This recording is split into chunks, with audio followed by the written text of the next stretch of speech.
James was enjoying his life on the island of Sodor, but he still had a lot to learn.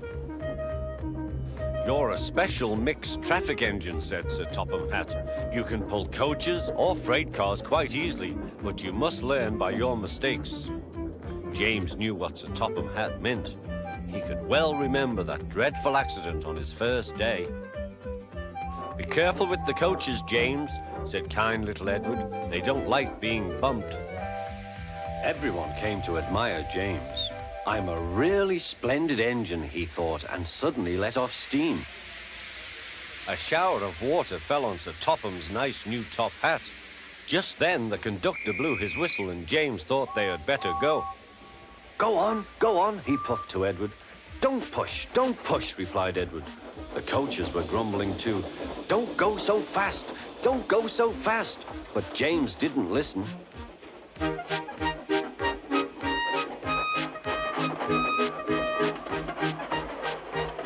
When at last they stopped at the next station, 2 coaches were beyond the platform. They had to go back to let the passengers out. But no one seemed to know about Sir Topham's new hat, so James felt happier. Presently they came to the station where Thomas was waiting with his 2 coaches.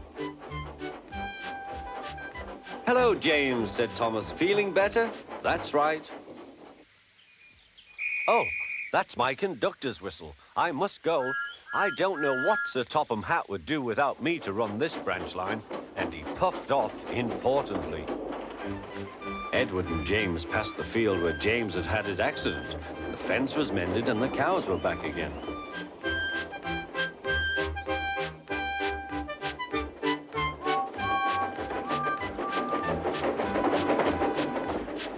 They ended their journey and rested before setting off for home.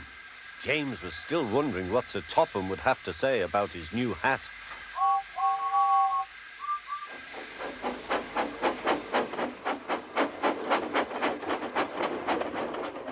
Next morning, he spoke severely to James. "If you can't behave, I shall take away your red coat and have you painted blue." James didn't like that at all. He was very rough with the grumbling coaches as he brought them to the platform. "Don't talk, come on," he called to them.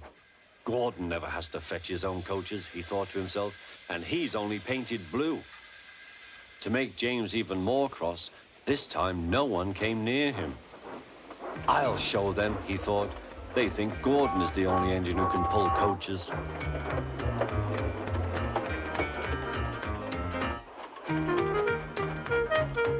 "Hurry, hurry, hurry," puffed James.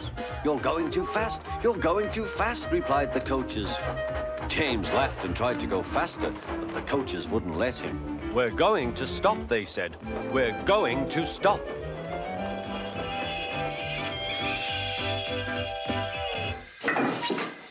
"What's the matter?" James asked his driver. "The brakes are hard on. Leak in the pipe, most likely. You've banged the coaches enough to make a leak in anything." "How shall we mend it?" said the conductor. "We'll do it with newspaper and a leather bootlace," replied the driver. "Well, where is the bootlace coming from?" asked the conductor. "Ask the passengers," said the driver. "You have a leather bootlace there, I see, sir," said the conductor to a smartly dressed man. "Please give it to me." "I won't," said the man. "Then," said the conductor, "I'm afraid the train will just stop where it is." The passengers all said what a bad railway it was. Then they told the man how bad he was instead. Everyone was very cross. At last he handed his laces over. The driver tied a pad of newspaper tightly round the hole in the brake pipe, and James was able to pull the train.